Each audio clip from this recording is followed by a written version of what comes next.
कितने लोग ये विश्वास करते हैं कि परमेश्वर आपके साथ है? कई लोग कहते हैं ब्रदर परमेश्वर मेरे साथ नहीं है। आपका यहां आना साइन है कि वो आपके साथ है। अगर वो आपके साथ नहीं होता ना तो आप किसी बियर बार में बैठे रहते हैं। कई बहनें बोल सकती हैं ब्रदर मुझे बॉडी में दर्द है, फिर भी वो आपके साथ है। कई भाई कह सकते हैं मेरे को तकलीफ है, फिर भी वो आपके साथ है। आप जानते हैं, आप पुराने नियम में देखोगे ना, जिन लोगों के साथ प्रतिज्ञा की गई थी ना प्रभु उनके साथ है, उनकी लाइफ कंफर्टेबल नहीं, बहुत खतरनाक थी। उल्टा कितने लोगों ने इस वचन को पढ़ा है? बाइबल कहती है प्रभु यूसुफ के साथ था, यूसुफ की लाइफ आसान थी। पिता यीशु मसीह के साथ था, यीशु की लाइफ आसान थी। बहुतों को लगता है परमेश्वर मेरे साथ है ना मतलब हर चीज अच्छे से हो जाएगी। कोई वचन आपने पढ़ा है ऐसा? आप जानते हैं यीशु मसीह ने इस दुनिया में जब वो आया था तो उसने आखिरी संदेश क्या प्रचार किया था, और उसके बाद उसने कभी प्रचार नहीं किया। He never preached, लास्ट संदेश। और उसके बाद लिखा गया है वो प्रार्थना करने चला गया और अगले दिन वो क्रूस पे था। आप जानते हैं यीशु के संदेश में आखिरी संदेश था, संसार में तुम्हें कलेश होगा। 16:33 जॉन 16:33, बोलो संसार में कलेश होगा। लेकिन जानते हैं यहां फुल स्टॉप नहीं है, उसके बाद लिखा है पर ढाढ़स मानो मैंने संसार को जीता है। अब मुझे एक बात बताइए, यीशु 2017 साल पहले संसार जीत के गया। संसार को जीतने का मतलब क्या है आपको पता है? उसने अपने जिंदगी में अपने बदन की कोई इच्छा पूरी नहीं की। उसने कभी शैतान की नहीं मानी, ना वो कभी दुनिया के हिसाब से चला। उसको हमेशा वो वैसा ही चला जैसे परमेश्वर ने उसे चलने के लिए कहा। और वो यीशु कहता है मैंने जीता है। तो प्रभु आपने जीता है, इससे मेरे लिए क्या खुशी है? सिंपल, अब मैं तेरे अंदर रहता हूं, मैं तुझे सिखाऊंगा कैसे जीतना है। सिंपल। वो कहता है ढाढ़स बांधो क्योंकि मैंने संसार को जीता है, मुझे पता है संसार को कैसे जीतना है। वो यीशु आपके अंदर है। कई बार आपने देखा है हम कितने टेम्प्ट होते हैं स्टाइलिश जीने के लिए। कितने लोग ये बात जानते हैं? एक बार मॉल होकर आओ, घूम कर आओ, एक बार किसी मॉल में जाओ, पता नहीं आपको क्या क्या लेने का मन करेगा, ये भी लूं वो भी लूं, लेकिन आप उसके बाद भी सिंपल बने रहते हो। कौन है जो आपको साधारण बन के रहने में मदद कर रहा है? आज हजारों मसीह लोग देखो अविश्वासियों की तरह जी रहे हैं। उनके कपड़े पहनने का तरीका सिर्फ कलीसिया में ही ठीक है, बाहर ठीक नहीं है। लेकिन कौन है जिसने आपको साधारण रहना सिखाया है? मैंने संसार को जीता है। मैं तुम्हें उस सिस्टम में न जाने से बचा सकता हूं जिसमें आज दुनिया चल रही है। मेरे भाइयों और बहनों, अगर आप इस अंतिम समय में हर चीज से बचना चाहते हो ना, प्रभु से जुड़े रहो। बोलो जुड़े रहना है। मैं पहले 10 मिनट आज एक टॉपिक शेयर कर रहा हूं और मुझे पूरा विश्वास है और ऐसा होना भी चाहिए। ये नहीं हो रहा है तो मतलब मुझ में गड़बड़ है। मुझे ऐसा लगता है आज स्वार्थी लोगों की खैर नहीं है। क्या बोलो? स्वार्थी। मुझे ऐसा लग रहा है जो सिर्फ अपने लिए जी रहे हैं ना, आज इस चर्च से वो रोते रोते जाएंगे, गाला ही नहीं किए। और अगर मैं आपको सच कहता हूं, क्योंकि हम इतने सेल्फिश हैं, आपको पता है ना, हर चीज में हम सोचते हैं मेरे को क्या मिलेगा, मेरा फायदा क्या है। आप जानते हैं एक दिन क्या हुआ? एक आदमी था, वो बहुत धनवान था, प्रभु यीशु से मिला और बाइबल कहती है कि यीशु ने उसको कहा अपना सब गरीबों को दे दे, और वो टर्न हो गया वहां से। वो जकई की तरह नहीं था जिसे बोले बगैर अपना सब कुछ प्रभु को दे दिया। लेकिन उस आदमी ने जानते हैं क्या किया? वो छोड़ के चला गया। तो प्रभु ने एक बात कही वहां पर, बोला धनवान का स्वर्ग के राज्य में आना सच में बहुत कठिन है पतरस। और जानते हो पतरस वहां ऐसे बैठ के उसका कैलकुलेटर चालू था अंदर।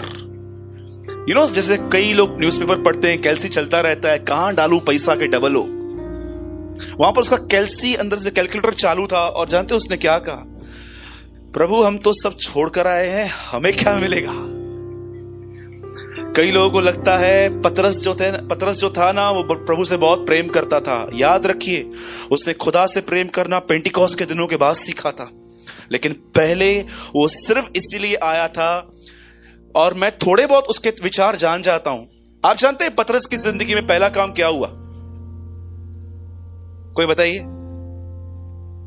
प्रभु ने उसके लिए पहला क्या किया? हाँ जी, मछलियां पकड़ के दे दी उसको। मुझे ऐसा लगता है पतरस के मन में ये चल रहा था, ये मछलियां छोड़ दे, अब ये सब जगह बताएगा कहां कहां मछलियां, चल उसके पीछे, काहे को टेंशन ले यार, सीधा से पूछेंगे कहां डालना है जाल, बता, उधर ही डाल देंगे। मुझे ऐसा लगता है कि उसने जो देखा ना, उसको देखकर वो हैरान हो गया कि यार इतनी मेहनत। अब मैं जो बोल रहा हूं सुनिए, और मैं आपको कुछ आज विजन देता हूं, क्योंकि बाइबल कहती है जहां दर्शन नहीं वहां लोग नाश होते हैं। सुनिए, आप में से कितने लोग ये बात जानते हैं, याकूब जब अपने घर से निकला, उसे रिबका ने क्या कहा था, निकल, यहां रहेगा ना तेरा भाई तुझे मारेगा। और जानते हुआ क्या, याकूब रिबका के कहने पर अपने मामा के पास जा रहा था, और जैसे वो एक प्लेस पे आया जिसका नाम था बेतेल, बोलिए बेतेल, सब यहीं पर है। और जानते हैं जैसे वो वहां पर पहुंचा, बाइबल कहती है प्रभु ने उसे एक दर्शन दिया। एक सीढ़ी जमीन से अटैच थी स्वर्ग तक। ये सीढ़ी जानते हैं कौन है? ये यीशु मसीह है, जो इंसान को पृथ्वी से स्वर्ग से कनेक्ट करता है। सुनिए, उसके बाद क्या हुआ, जब उसने दर्शन देखा तो उसको परमेश्वर की आवाज आई, और उस आवाज में जानते हैं क्या था, मैं तेरे दादा इब्राहिम, इसहाक और याकूब का परमेश्वर हूं, मैं तुझे आशीष दूंगा और तुझे आशीष बनाऊंगा। अब मुझे एक बात बताइए, आशीष बनना और आशीष पाना और आशीष बनना क्या है? इंग्लिश में बहुत ब्यूटीफुल लिखा है, आई bless you and make you a blessing. आप जानते हैं आशीष बनना और आशीष देना क्या है? लेकिन इस आदमी के शब्द देखो, इतनी बड़ी प्रतिज्ञा पाने के बाद जब वो नींद से उठता है ना, उसको सेंस होता है कि ये जो जगह है ना, ये थोड़ी स्पेशल प्लेस है, मैंने किधर भी कुछ सुना नहीं था, लेकिन मैं यहां पर कुछ सुन रहा हूं। और जानते उसने वहां पर क्या किया?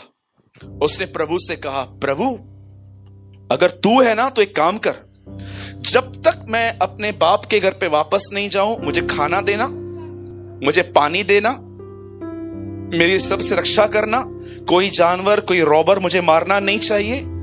और अगर तू ये करेगा ना तो मैं तुझसे वादा करता हूं तब तू मेरा परमेश्वर ठहरेगा। क्या रिस्पॉन्ड दिया उसने प्रोमिसेस का। अब आप मुझे बताइए, प्रभु क्या कह रहा था, उसे क्या चाहिए? प्रभु उसे कह रहा था मैं तुझे आशीष दूंगा, मैं तुझे आशीष बनाऊंगा। और ये आदमी क्या कहता है आज के तौर पे? रोटी, कपड़ा, मकान, आज चौथी भी है, इंटरनेट। एक आदमी ऊपर मरने के बाद ऊपर चला गया, उसे पतरस मिला, बोला भाई साहब किधर जाओगे? बोला तू कहां भी भेज दे, खाली इंटरनेट प्रोवाइड कर। मेरे को मोबाइल और इंटरनेट मंगा दे, मैं नरक स्वर्ग दोनों में सेट हो जाऊंगा, चिंता ही मत कर। आजकल चौथी भी जरूरत आ गई है, इंटरनेट, जिसके बगैर इंसान जी नहीं पा रहे हैं। 10 मिनट इंटरनेट बंद हो जाए तो उनकी हालत ऐसे हो जाती है जैसे डॉक्टर ने उसको बोला है तेरे को कैंसर है। ये फतकंदा रहता होते, मछली की तरह तड़पते हैं, क्या हुआ क्या हुआ क्या हुआ क्या हुआ क्या हुआ होता है। ठीक है, अब सुनिए, याकूब को प्रभु ने क्या प्रतिज्ञा की? जोर से बोलिए। नहीं, पहले मुझे यह बताओ, प्रभु ने याकूब से क्या प्रतिज्ञा की? मैं तुझे और, लेकिन याकूब को क्या चाहिए? रोटी, कपड़ा, मकान, इंटरनेट, और कुछ नहीं चाहिए। अब आप मुझे बताइए, आप में से कितने लोग हैं जो सिर्फ इन्हीं चीजों के लिए जी रहे हैं? प्रभु मुझे मेरा बिजनेस चलना चाहिए, मेरे बच्चे अब्रॉड जाने चाहिए, मेरे बच्चे जो है ना वो अच्छा करना चाहिए। No vision for heavenly blessing. वो क्या है वो मुझे नहीं पता है प्रभु, वो क्या मिलेगा? तू जो बोलता है पवित्र आत्मा, मुझे नहीं। मेरा पॉकेट भरा रहना चाहिए, मेरे को अच्छे कपड़े होने चाहिए, मेरे को लाइफस्टाइल होना चाहिए। और अगर तूने इसमें मुझे कुछ कमी की, मैं चर्च आना बंद कर दूंगा। मैं आपको एक बात पूछता हूं, क्योंकि आप में से बहुत सारे लोग अपने आप को स्पिरिचुअल समझते होंगे। न मांगे ना आया ब्रदर, आप में से बहुत सारे लोग। अब मैं आपसे एक बात पूछता हूं, आपकी जब इनकम लेवल थोड़ी ड्रॉप होती है, जीएसटी की वजह से बहुतों की हुई थी, राइट? जब आपकी थोड़ी इनकम लेवल ड्रॉप होती है, या आप ये देख रहे हो कि आपको कुछ नए कपड़े लेने हैं ब्रांडेड, पर उसको लेने के लिए आपको ठीक से पैसे नहीं है, या आप ये देख रहे हो कि आप कुछ चाहते हो, ऑलरेडी आपके पास है लेकिन आप इसे बढ़कर चाहते हो, मुझे बताइए, आपको ये चीजें डिस्टर्ब करती हैं कि आपको ये डिस्टर्ब करता है कि मैं परमेश्वर में क्यों नहीं बढ़ रहा हूं? Tell me. आइए, मैं आपसे एक सवाल पूछ रहा हूं। आइए स्पिरिचुअल बैकस्लाइडर्स, मैं आपसे कुछ पूछ रहा हूं। जब आपकी थोड़ी इनकम लेवल ड्रॉप होती है, जब आप ब्रांडेड कपड़े नहीं ले पाते हैं, जब आपके पास ऑलरेडी एक अच्छा सेलफोन है, आपको उससे बेहतर चाहिए, या आप देख रहे हो कि इस लाइफस्टाइल में मैं खुश नहीं हूं, मुझसे उससे बेटर चाहिए, या आप इस जगह पे डिस्टर्ब होते हैं, ब्रदर मैं एक बात बताऊं, यस ब्रदर, मैं वचन पढ़ रहा हूं पर मुझे समझ में नहीं आ रहा, ब्रदर मैं प्रेयर कर रहा हूं, ब्रदर मुझे मन नहीं लग रहा, ब्रदर मुझसे उपवास नहीं हो रहा, ब्रदर वो अभिषेक जो पौलुस, याकूब और यूहन्ना पर था, मुझे वो नहीं मिल रहा। कि आपको ये चीजें डिस्टर्ब करती हैं? पूछो। और अगर आपको ये चीजें डिस्टर्ब करती हैं दुनिया की, मैं आपको कहना चाहता हूं, शैतान ने ना आपके आंखों पे एक पट्टी बांध दी है ताकि आप कुछ भी नहीं देख पाओ। आप जानते हैं ये आदमी क्या कर रहा है? इस आदमी की हालत क्या है? इस आदमी को परमेश्वर प्रतिज्ञाएं दे रहा है। अरे क्या प्रतिज्ञाएं मिली है हमें! कितने लोग हैं यहां पर जो पवित्र आत्मा से परिपूर्ण होना चाहते हैं? क्या इससे बड़ी प्रतिज्ञा है कोई कि परमेश्वर आपसे कहे कि मैं अंतिम समयों पे हर एक के ऊपर अपना आत्मा उंडेलूंगा? आप में से कितने लोगों को यह प्रतिज्ञा पसंद है कि प्रभु ने आपको कहा है कि मैं तुझे संसारिक अभिलाषाओं से निकाल के अपना स्वभाव दूंगा? बताइए, आप में से कितने लोगों को यह प्रतिज्ञा पसंद है? सोचो, एक दिन रात को आप घर में जा रहे हो और आपकी पूरी फैमिली आपको बोल रही है, चलो प्रेयर में बैठेंगे, मैं तेरे वंश को ले आऊंगा। मेरे भाइयों और बहनों, मैं आपको सच कहता हूं, आप में से 90% लोग अपने आप को आत्मिक समझते हैं, लेकिन आपको पता नहीं है आप इस कलीसिया के सबसे शारीरिक व्यक्ति हैं। मैंने आपको हमेशा कहा है, आप इस यहां पर कभी वो नहीं सुन पाओगे जो आप सुनना चाहते थे, आप हमेशा वही सुनोगे यहां पर जो खुदा आपसे कहना चाहेगा। आप जानते हैं कई बार आप क्या करते हैं? आप अपने कॉन्शियस को जस्ट सेटिस्फाइड करते हैं। मैंने एक अध्याय बाइबल पढ़ा है, मैंने आधा घंटा प्रेयर की है, आज मैं चर्च भी होकर आया, भाई से हाथ भी मिला के आया मैं आज, और आपको लगता है आप स्पिरिचुअल हैं। सुनिए, मैं आपको क्या कह रहा हूं, बहुत जल्द प्रभु यीशु आएंगे। राइट है, हम सब इस बात पे बिलीव करते हैं, बहुत जल्द यीशु मसीह आएंगे। और आप बिलीव करो या न करो, आपने जितने भी प्रचार आज तक यहां पर सुने हैं, इन्हीं में से सवाल आएंगे वहां पर। आपसे नहीं पूछा जाएगा कि आपने कितने लोगों के लिए मिनिस्ट्री की, क्या किया, वो आपको यही कहेगा कि तूने कितनी सच्चाई एक्सेप्ट की, मुझे बता। मैं ऐसे हजारों लोगों को जानता हूं जो वचन सुन रहे हैं सालों से, लेकिन वो आज तक आजाद नहीं हुए हैं, क्योंकि बाइबल नहीं कहती है कोई वचन सुनने से आजाद होता है। बाइबल कहती है तुम सत्य को जानोगे, सत्य तुम्हें आजाद करेगा। मुझे बताइए, मैं चाहता हूं आप सिर्फ 2 मिनट इस बारे में सोचिए, किस तरफ आपका मन है। आप जानते हैं एक वर्ड आता है बाइबल में, मूर्ति पूजा। वैसे मैं बहुत कम बोलता हूं इसके बारे में, लेकिन आज मैं थोड़ा बोलता हूं आपको। आप में से कितने लोग जानते हैं मूर्ति पूजा क्या है?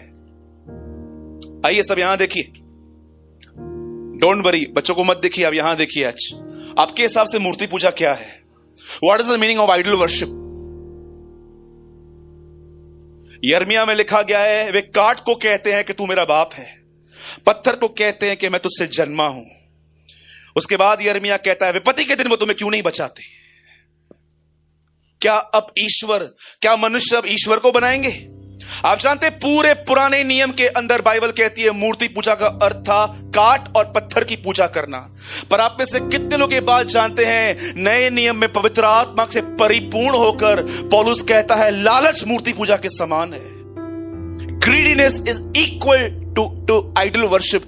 आप जब जानते हैं नए नियम के अनुसार मूर्ति पूजा क्या है, आपके पास जो है उससे अधिक पाने की इच्छा करना बाइबल कहती है मूर्ति पूजा है। बहुत सारे लोग कहते हैं ना, मेरी दीदी का और मेरा सालों से फेवरेट वर्ड है ये, मैं तुम्हें कभी न छोड़ूंगा न कभी त्यागूंगा। इसके ऊपर किसने पढ़ा है? हाफ वर्ड कोट करने की बहुत हैबिट है हमें। क्योंकि बहुत सारे लोगों ने हमको वचन भी आधा ही बताया है। कितने लोग ये बात जानते हैं इसके ऊपर क्या लिखा है? जानते हैं क्या लिखा है? तुम्हारा स्वभाव लोभ रहित हो, क्योंकि उसने आप ही कहा है वो तुम्हें कभी न छोड़ेगा न कभी त्यागेगा। इसका अर्थ क्या है? वो समझा रहा था तुम्हारी जिंदगी मैंने बनाई है, मैं जानता हूं तुम्हें क्या चाहिए, तुम्हारा स्वभाव लोभ रहित हो। मैं किसी भाई से एक सवाल पूछता हूं। समझिए आप एक काम करते हैं कुछ, और 7 बजे 7:30 बजे आपको चर्च आना था, और आपको एक कॉल आता है कि भाई यहां पर आ जाओ, कुछ काम है। और शैतान आपको 2000 का नोट दिखा रहा था, चला जा 2000 का 2000 मिलेगा। और आपको डेविल एक विचार दे रहा था, ठीक है ना, जा रहे थे ना, संडे मॉर्निंग में भी चर्च है ना, आज क्यों जा रहा है? बताओ किसके पीछे जाओगे?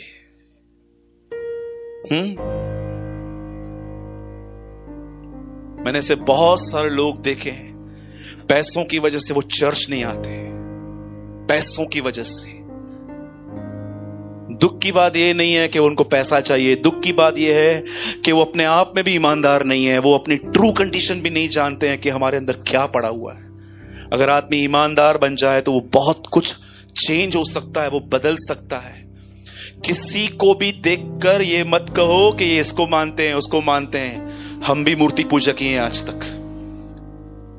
कितने लोग ईमानदार हैं अपने साथ? आइए हाथ उठाइए, मैं हूं पहले यहां पर। हम भी वही करते हैं, लेकिन दोष दूसरों पर डाल देते हैं। मेरे भाइयों और बहनों, याकूब को क्या ब्लेसिंग मिली, लेकिन उसका माइंड जानते हैं कहां स्टिक था? रोटी, कपड़ा और मकान में।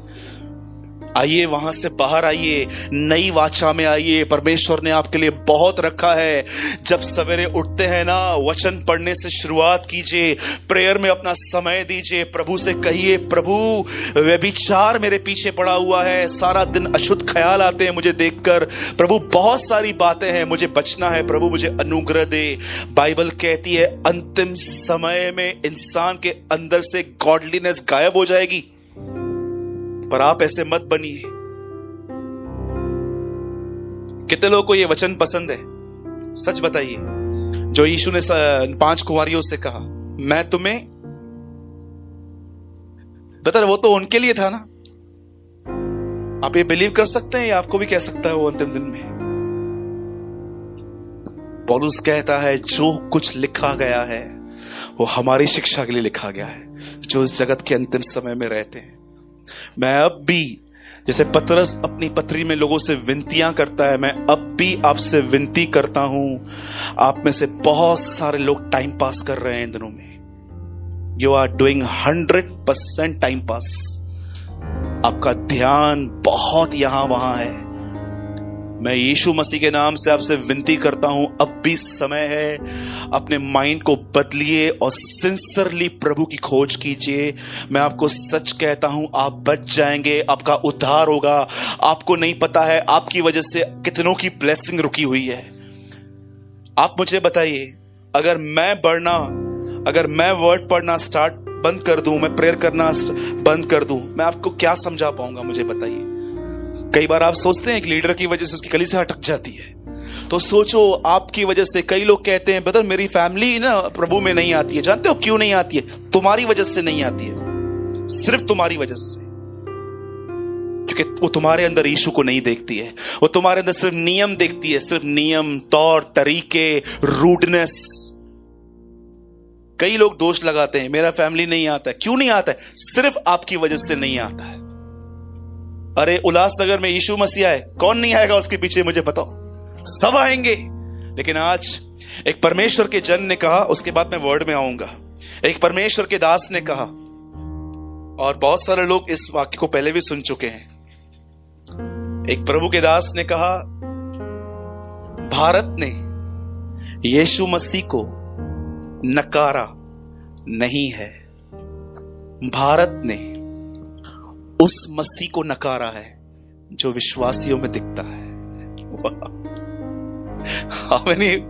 कितने लोग समझ रहे हैं? इंडिया ने उस क्राइस्ट को रिजेक्ट नहीं किया है जो क्राइस्ट है, पर इंडिया ने उस मसीह को रिजेक्ट किया है जो हमारे अंदर दिखाई देता है। एक आदमी ने कहा, I love Jesus Christ but I hate Christians. मुझे मसीह बहुत पसंद है लेकिन उसके लोग मुझे समझ में नहीं आते। आप जानते हैं कितने लोग हैं जो अब याकूब से बाहर आना चाहते हैं, रोटी कपड़ा मकान नहीं ब्रदर, वो मुझे आशीष दे और मुझे आशीष बनाए। कोई भाई या बहन यहां पर है, आप किसी के साथ 10 मिनट मिलकर आए और 10 मिनट के बाद जब आप वहां से चले गए तो आदमी ये महसूस कर रहा था कि यार कितनी ब्लेसिंग देके गया ये मुझे आदमी, कैसे बात कर रहा था, कितनी आशीष, कितनी शांति थी इसके साथ रहकर। इसलिए यीशु ने कहा उनके हृदय से जीवन के जल की नदियां बहेगी। आइए उस अबंडेंट लाइफ में आए, हम स्ट्रगल करें, हम मेहनत करें, हम अपनी नींद खराब करके प्रभु के साथ बैठें, पवित्र आत्मा से भरें और इस अंतिम समय में उस नई वाचा में जिए। आमीन। बोलो, रोटी कपड़ा मकान ही सब कुछ नहीं है, उससे बढ़कर भी है। ठीक है।